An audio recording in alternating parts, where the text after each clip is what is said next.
ഏതായാലും UDF government അധികാരത്തിൽ വരുമ്പോൾ അടുത്ത മുഖ്യമന്ത്രി ആരായിരിക്കണം എന്നതിനെക്കുറിച്ചുള്ള തർക്കവും രൂക്ഷമാവുകയാണ്. നമ്മൾ വിചാരിച്ചതുപോലെ തന്നെ മുഖ്യമന്ത്രി സ്ഥാനത്തിന് വേണ്ടിയുള്ള തർക്കങ്ങളും അടികളും അത് തെരുവിലേക്ക് വലിച്ചെടുക്കപ്പെടുകയാണ്. ഇങ്ങനെ ഒരു തർക്കവും തമ്മിലടിയുമൊക്കെ സംഭവിക്കും എന്ന് കേരളത്തിലെ പൊതുസമൂഹത്തിന് മുമ്പേ അറിയാമായിരുന്നു. പ്രത്യേകിച്ചും നമ്മുടെ ശ്രവ്യ മാധ്യമങ്ങൾക്ക് അറിയാമായിരുന്നു. അതുകൊണ്ട് തന്നെ ഇതുമായി ബന്ധപ്പെട്ട നിരവധി കണ്ടന്റുകൾ വാർത്തകളിൽ കുത്തി നിറക്കാൻ തങ്ങൾക്ക് ലഭിക്കും എന്ന് മനസ്സിലാക്കിയിരുന്ന മാധ്യമപ്രവർത്തകർ അവരുടെ ക്യാമറകളുമായിട്ട് നെട്ടോട്ടമാണ്. അങ്ങനെ ഈ അടി കേരളത്തിൻ്റെ വിവിധ ഭാഗങ്ങളിലേക്ക് വ്യാപിച്ച സാഹചര്യത്തിൽ കേരളത്തിൻ്റെ വിവിധ ഭാഗങ്ങളിലേക്ക് ക്യാമറയുമായിട്ട് ഇവർ നെട്ടോട്ടം ആരംഭിച്ചിട്ടുണ്ട്. ഏതായാലും മുഖ്യമന്ത്രി തർക്കത്തിലെ ആദ്യത്തെ വെടി പൊട്ടിച്ചത് VD സതീശനാണ്. ഇവിടെ AICC അഥവാ കോൺഗ്രസിൻ്റെ ഉന്നതാധികാര സമിതി അല്ലെങ്കിൽ ഹൈക്കമാൻഡ് അവർ KC വേണുഗോപാലിനെയാണ് അടുത്ത മുഖ്യമന്ത്രിയായി കാണുന്നത്.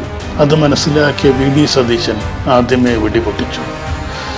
എന്നെ മുഖ്യമന്ത്രിയാക്കണം, മുഖ്യമന്ത്രിയിൽ കുറഞ്ഞ ഒരു പദവിയും താൻ സ്വീകരിക്കുകയില്ല, തന്നെ മുഖ്യമന്ത്രിയാക്കിയിട്ടില്ല എങ്കിൽ താൻ മന്ത്രിസഭയിലേക്കില്ല എന്നും UDFൻ്റെ ഒരു സ്ഥാനമാനങ്ങളും വഹിക്കുകയില്ല എന്നും അസന്നിഗ്ധമായിട്ട് തന്നെ അദ്ദേഹം പ്രഖ്യാപിച്ചു.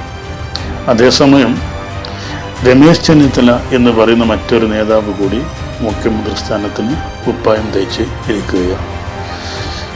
ഏതായാലും AICCയുടെ നിരീക്ഷകരായ അജയ് മാക്കൻ, മുകുൾ വാസനിക് എന്നിവർ കേരളത്തിലെത്തി MLAമാരുമായിട്ട് ചർച്ച നടത്തി.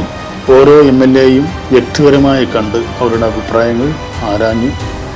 അപ്രകാരം ജയിച്ച 68 കോൺഗ്രസ് MLAമാരിൽ 48 പേരുടെ പിന്തുണ KC വേണുഗോപാലിനാണ് എന്നാണ് AICCക്ക് അവർ റിപ്പോർട്ട് ചെയ്തിട്ടുള്ളത്. അതിൻ്റെ അർത്ഥം AICC KC വേണുഗോപാലിനെ മുഖ്യമന്ത്രിയായിട്ട് കെട്ടിയിറക്കാൻ തീരുമാനിച്ചിരിക്കുന്നു എന്നുള്ളതാണ്. അതേസമയം ഘടകകക്ഷികളായ മുസ്ലിം ലീഗ്, അതുപോലെ തന്നെ കേരള കോൺഗ്രസ് എന്നിവയുടെ പിന്തുണ നമ്മുടെ VD സതീശനാണ് എന്ന് കേൾക്കുന്നു. അപ്രകാരം ഘടകകക്ഷികളുടെ പിന്തുണയോടുകൂടി തനിക്കാണ് മുഖ്യമന്ത്രി സ്ഥാനത്തിന് അധികാരം എന്ന പിടിവാശിയിലാണ് VD സതീശൻ നിൽക്കുന്നത്. അതിനുള്ള കരുക്കങ്ങൾ അദ്ദേഹം നീക്കുന്നു. അതേസമയം ഒരു കൂട്ടം ആളുകൾ രമേശ് ചെന്നിത്തല മുഖ്യമന്ത്രിയാവണം എന്ന് പറഞ്ഞുകൊണ്ട് രംഗത്ത് വന്നിട്ടുണ്ട്. കോൺഗ്രസിലെ സീനിയർ മോസ്റ്റ് നേതാവ് അദ്ദേഹമാണ്, അതുകൊണ്ട് അദ്ദേഹം മുഖ്യമന്ത്രിയാവട്ടെ എന്നുള്ളതാണ് ഇവരുടെ താല്പര്യം. ഇതിനും ഘടകകക്ഷികൾക്ക് വലിയ എതിർപ്പില്ല. എന്നാൽ AICC നിരീക്ഷകരുടെ കാഴ്ചപ്പാടിൽ ഇരുവർക്കും 20-ൽ താഴെ MLAമാരുടെ പിന്തുണ മാത്രമാണ് ഉള്ളത്. അതിൻ്റെ അർത്ഥം AICCക്ക് താല്പര്യം KC വേണുഗോപാൽ എന്നുള്ളത് തന്നെയാണ്. ഏതായാലും ലീഗിൻ്റെ താല്പര്യം അത് VD സതീശൻ മുഖ്യമന്ത്രിയാവുക എന്നുള്ളതാണ്.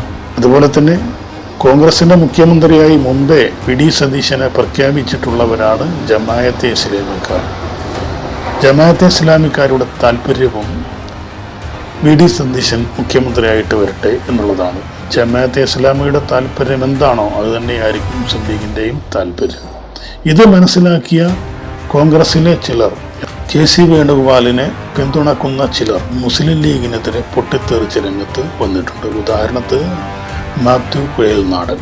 അദ്ദേഹം പറയുകയാണ്, ഇന്ത്യൻ നാഷണൽ കോൺഗ്രസിൻ്റെ കാര്യങ്ങൾ തീരുമാനിക്കാൻ ഇന്ത്യൻ നാഷണൽ കോൺഗ്രസിന് അറിയാം, അതുകൊണ്ട് കോൺഗ്രസിൻ്റെ ആഭ്യന്തര കാര്യങ്ങളിൽ മുസ്ലിം ലീഗ് ഇടപെടേണ്ടതില്ല എന്ന് അദ്ദേഹം പറഞ്ഞു വെക്കുകയുണ്ടായി. ഘടകകക്ഷികൾ തമ്മിലുള്ള ബന്ധത്തിന് ഒരു അതിർരേഖയുണ്ട്, അഥവാ ഒരു ലക്ഷ്മണ രേഖയുണ്ട്. അത് കടക്കാൻ ഒരു ഘടകകക്ഷിയും മുന്നോട്ട് വരേണ്ടതില്ല എന്നതാണ് അദ്ദേഹം പറഞ്ഞത്. അതിൻ്റെ അർത്ഥം ലീഗ് നിൽക്കുന്നിടത്ത് നിന്നാൽ മതി, കോൺഗ്രസിൻ്റെ കാര്യങ്ങൾ തങ്ങൾ തീരുമാനിക്കും എന്നാണ് അതിൻ്റെ അർത്ഥം. എന്ന് പറഞ്ഞാൽ ഇനി കോൺഗ്രസിന് ലീഗിൻ്റെ ആവശ്യമില്ല എന്നുള്ളതാണ്. 68 MLAമാർ ഉള്ള സ്ഥിതിക്ക് ഇനി ലീഗിനെ കാര്യമായിട്ട് പരിഗണിക്കേണ്ട കാര്യമില്ല. 2 MLAമാർ എങ്ങനെയും തട്ടിക്കൂട്ടിയെടുത്താൽ കോൺഗ്രസിന് ഭരിക്കാൻ പറ്റും. അതുകൊണ്ട് ലീഗിൻ്റെ പാട്ടിന് പോകട്ടെ എന്ന നിലപാടുള്ള നിരവധി നേതാക്കന്മാരും അണികളും കോൺഗ്രസിനകത്തുണ്ട് എന്നർത്ഥം.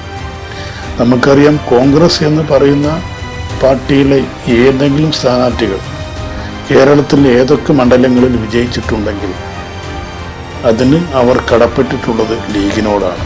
ലീഗിൻ്റെ പിന്തുണയില്ലെങ്കിൽ കോൺഗ്രസിൻ്റെ ഒരു സ്ഥാനാർത്ഥി പോലും ഈ തെരഞ്ഞെടുപ്പിൽ ജയിച്ചു വരുമായിരുന്നില്ല.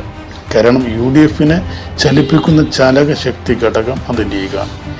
ലീഗിൻ്റെ പിന്തുണയില്ലാതെ കോൺഗ്രസിൻ്റെ ഒരു MLA സ്ഥാനാർത്ഥി പോലും പച്ചത്തൊടുമായിരുന്നില്ല എന്ന് നമുക്കറിയാം, എല്ലാവർക്കും അറിയാം. പക്ഷേ കാര്യം കഴിഞ്ഞ സ്ഥിതിക്ക് ഇനി അവർ കറിവേപ്പില മാത്രമാണ് എന്ന് പറഞ്ഞാൽ പാലം കടക്കുവോളം നാരായണ, പാലം കടന്നാൽ പൂരായണ എന്ന നിലപാടാണ് കോൺഗ്രസ്സുകാർക്ക് അധികാരത്തിൻ്റെ കാര്യം വരുമ്പോൾ ഉള്ളത്. അതുകൊണ്ട് കോൺഗ്രസിലെ മുഖ്യമന്ത്രിയെ മറ്റു മന്ത്രിമാരെയൊക്കെ ഞങ്ങൾ തീരുമാനിക്കും. വല്ലതും അവശേഷിച്ചാൽ അത് ലീഗിനും മറ്റു ഘടകകക്ഷികൾക്കും തന്നേക്കാം, അത് തങ്ങളുടെ ഔദാര്യമാണ് എന്നാണ് മാത്യു കുഴൽനാടനെ പോലെയുള്ളവർ പ്രഖ്യാപിച്ചിട്ടുള്ളത്. അതിന് മറുപടിയായിട്ട് ഉടൻ തന്നെ ലീഗിൻ്റെ പ്രതികരണവും വന്നിട്ടുണ്ട്. ഉത്തര കേരളത്തിൽ പലയിടത്തും കോൺഗ്രസിനെതിരെ പോസ്റ്റുകൾ അടിച്ചിറക്കി ഒട്ടിച്ചുകൊണ്ട് ലീഗ് പ്രതികരിച്ചു. അതായത് തെരഞ്ഞെടുപ്പ് രംഗത്ത് ജോലി ചെയ്തവന്, അധ്വാനിച്ചവന് മുഖ്യമന്ത്രിയാകട്ടെ എന്ന് പറഞ്ഞ് പേരാമ്പ്രയിലും മറ്റും യൂത്ത് ലീഗിൻ്റെ വക പോസ്റ്ററുകൾ പ്രത്യക്ഷപ്പെട്ടിട്ടുണ്ട്. അതിൻ്റെ അർത്ഥം VD സതീശനെ അല്ലാതൊരു മുഖ്യമന്ത്രിയെ തങ്ങൾക്ക് സ്വീകാര്യമല്ല എന്നുള്ളതാണ്. ഏതായാലും ഈ വിഷയത്തിൽ കോൺഗ്രസിൻ്റെ നേതാക്കന്മാരൊക്കെ തന്നെ പല തട്ടിലാണ്, MLA മാരും പല തട്ടിലാണ്. ഇനി ഇതിൻ്റെ പേരുള്ള അടി തുടർന്ന് നമുക്ക് കാണാവുന്നതാണ്. ഏതായാലും മാധ്യമങ്ങളുടെ ആഗ്രഹപ്രകാരമാണ് കാര്യങ്ങൾ നീങ്ങുന്നത്. ഇനി അങ്ങോട്ട് വാർത്തകൾ തേടി കേരളത്തിലെ ദൃശ്യ ശ്രവ്യ മാധ്യമങ്ങൾക്ക് ഓടേണ്ടി വരില്ല. അതിനുള്ള കണ്ടന്റുകൾ ഈ കോൺഗ്രസിൻ്റെയും ഘടകകക്ഷികളുടെയും ഭാഗത്തുനിന്ന് അവർക്ക് വീണ് കിട്ടും എന്ന കാര്യം ഉറപ്പാണ്. ഏതായാലും ഇത്തരണത്തിൽ നമ്മൾ ഓർത്തുപോകുന്ന ഒരു കാര്യമുണ്ട്. UDFന് 100 സീറ്റ് കിട്ടി അധികാരത്തിൽ വന്നില്ല എങ്കിൽ താൻ രാഷ്ട്രീയ വനവാസത്തിന് പോകും എന്ന് VD സതീശൻ പ്രഖ്യാപിച്ചു. ഇതിപ്പോൾ അധികാരം കിട്ടിയിട്ടും 100 സീറ്റിനധികം കിട്ടി അധികാരത്തിൽ വന്നിട്ടും വനവാസത്തിന് പോകേണ്ട ഒരു ഗതികേടിൽ ഈ VD സതീശൻ എത്തിപ്പെട്ടിട്ടുണ്ട് എന്നുള്ളതാണ് നമുക്ക് മനസ്സിലാവുന്നത്. ബാക്കിയുള്ള നാടകങ്ങളും തമ്മിലടിയും പ്രശ്നങ്ങളും പ്രയാസങ്ങളും കോൺഗ്രസിൻ്റെ നേതാക്കന്മാർ തമ്മിലുള്ള വാക്പോരുകളും AICCയുടെ കെട്ടിയിറക്കലും മറ്റുമൊക്കെ വരും ദിവസങ്ങളിൽ നമുക്ക് കാണാം. ഏതായാലും KCB വേണുഗോപാലിനെ പാരച്ചൂട്ടിൽ കെട്ടിയിറക്കി ഇവിടെ മുഖ്യമന്ത്രിയാക്കി അത് അവരോധിക്കുക എന്നത് തന്നെയാണ് AICCയുടെ ലക്ഷ്യം. അങ്ങനെ സംഭവിച്ചാൽ ഒരുപാട് പ്രശ്നങ്ങൾ വരാനിരിക്കുന്നുണ്ട്. ഒന്നാമത് ആലപ്പുഴയിലെ MP സ്ഥാനം അദ്ദേഹം രാജിവെക്കേണ്ടി വരും. അവിടെ ഒരു ഉപതെരഞ്ഞെടുപ്പ് വരും. അതുപോലെ തന്നെ നിലവിൽ ജയിച്ച ഏതെങ്കിലും ഒരു കോൺഗ്രസ് MLA രാജിവെക്കേണ്ടി വരും. അവിടെയും ഉപതെരഞ്ഞെടുപ്പ് വരും. ഇത്തരണത്തിൽ കാര്യങ്ങൾ മുന്നോട്ട് പോകുമ്പോഴാണ് VD സതീശന് വേണ്ടിയും രമേശ് ചെന്നിത്തലയ്ക്ക് വേണ്ടിയും കോൺഗ്രസിൻ്റെ സൈബർ പോരാളികൾ വലിയ പിന്തുണയുമായിട്ട് രംഗത്ത് വന്നിട്ടുള്ളത്. ഇരുവരെയും മുഖ്യമന്ത്രിമാരാക്കണം എന്ന് പറഞ്ഞുകൊണ്ട് അവർ അതിശക്തമായി രംഗത്ത് വന്നിട്ടുണ്ട്. മാത്രമല്ല VD സതീശൻ പക്ഷം ഒരടി കൂടി മുന്നോട്ട് പോയിക്കൊണ്ട് പ്രഖ്യാപിച്ചിട്ടുണ്ട്, KC വേണുഗോപാൽ കേരളത്തിലെ ഏത് മണ്ഡലത്തിൽ മത്സരിച്ചാലും ഞങ്ങൾ തോൽപ്പിക്കും എന്നുള്ളതാണ്. ഏതായാലും ഇനിയാണ് പൂരത്തിൻ്റെ അവസാന ഘട്ടം നമ്മൾ കാണാനിരിക്കുന്നത്. നമുക്ക് കാത്തിരുന്ന് കാണാം. ജയ് ഹിന്ദ്.